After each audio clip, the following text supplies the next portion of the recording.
When silence taketh root 'neath soot and ruin, shall four arise not of blood, but of ash and sorrow bound, shadow claimed one, burdened by a silence too shameful to name. From the light another turned, lest guilt stain the name he once bore. Cast forth at dawn was a third, cursed in birth and haunted by ash and blade. None remained for the last sign of ruin, cradled only by the wind.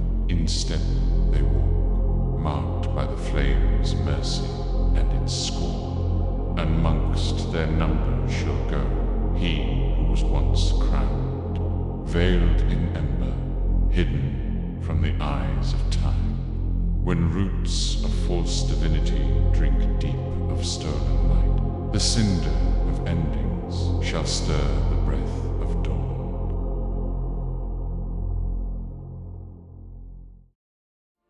Our story begins in the waning light of day, in the quiet lumber town of Greencleft, where the trees whisper old secrets and smoke from the hearth carries tales not yet finished. There, in the heart of Greencleft, where moss creeps up stone walls and smoke clings to lumber-scented air, stands a tavern of charred timber and stubborn hope, the Ember and Ash. It is here that four would meet, not by design but by destiny. Firenze Branwund, once of the Fire Goliaths, who left behind mountain and kin after breaking sacred law, now a bartender in exile, hiding a storm of chaos magic behind drink and charm. Adinjar Nyrven, born into legacy but burdened by instinct, a runaway from elven tradition, haunted by the lives he took and a flame he cannot name. Krusk Bloodgrin, cast out beneath a crimson eclipse, betrayed and left for dead, runes carved in rage, vengeance in his veins and goblins in his sights. And Poe, last of his feathered kin, awoken from 16 years of silence. He follows the pulse of an enchanted necklace, searching for the nameless druid who saved him and vanished. The night began as many do, tanked ale, foolish words. The four had only just met, strangers brought together by chance, but over drinks and stories at Firenze's bar, they found surprising camaraderie. Despite their differences, something unspoken clicked between them. A quiet understanding, as if their paths had always been meant to cross. Later that night, a pale-haired young man, dressed oddly for a place like this, called them over to his table with a grin and offered a tarot reading. Curious, they played along. However, Poe insisted that the man give him information of what he sought in return. The young man agreed. Firenze drew the hermit, Adinjar justice. Krusk revealed death. Poe turned over the high priestess. The man blinked, then laughed. "No way," he exclaimed. "Didn't expect that shit to line up so fucking well." He grinned and gave them a nod, clearly amused, and started to depart. However, as he left, Poe yelled out asking about the missing druid, to which the young man cheekily responded that he'd find her sooner than he thought. And with a wink, he strolled off into the night. Next came Eligard Vane, the town drunk and self-proclaimed thespian, was up to his usual antics, hurling slurred slurs at the non-humans and harassing the tavern waitress. It ended swiftly. One punch later, Eligard lay snoring on the floor, courtesy of Krusk. But fate, as ever, does not waste time. A merchant arrived pleading for aid, his daughter taken by goblins, a party of young adventurers already on the trail. Yet when pressed, the tale unraveled. She had not been stolen, but joined the goblins. And those brave young souls, now lambs among wolves. The party chose to act, not for coin, but for conviction. In the dark woods within the cave's suffocating depths, blood was spilled. The party had braced themselves for a horde, and the horde came.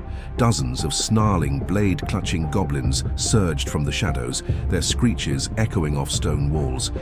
But together, the four fought as one, steel, spell, and instinct. The chaos was swift and brutal, the tide turned by teamwork and fury. Goblins fell by the dozen, 2 fled into the dark. With the field cleared, the true battle began. At the heart of the den stood the merchant's daughter, not a captive but a conspirator. With a smug grin and a jeweled necklace resting over her chest, she stood confidently beside a squat, snarling goblin, their leader, crowned in scraps of bone and pride. The two stood shoulder to shoulder, partners in crime. Behind them, hulking hobgoblin enforcers lurked in the shadows, ready to strike. There was no plea for help, only a challenge. Firenze unleashed bolts of lightning into the fray, searing through the dark as his magic cracked against steel. Adinyar wove between blows, every movement a blur, his strikes swift, his stance unshaken, even as the hobgoblin captains bore down on him. Poe transformed into a towering bear, crashing into the enemy ranks with claw and fury, forcing back the boss's elite guard. Krusk met one of the hobgoblins head-on, blade to blade, rage to rage. Even as wounds tore into hide, he fought on with relentless grit, refusing to fall. Together, the four fought back the captains and cornered the goblin boss. Magic surged, blades struck home, and at last, the enemy fell. But victory came at a cost, a deep rumble, a crack through the stone. The cave began to collapse. The merchant's daughter, gone, lost to the falling earth, buried by her choices. And then there was silence. When the dust cleared, the party awoke in a place untouched by time. Beneath the earth they found it, a pyramid crowned with fire, pulsing with ancient power. One touch awakened more than stone. The Guardian rose, steel and wrath, forged to protect what should never be disturbed.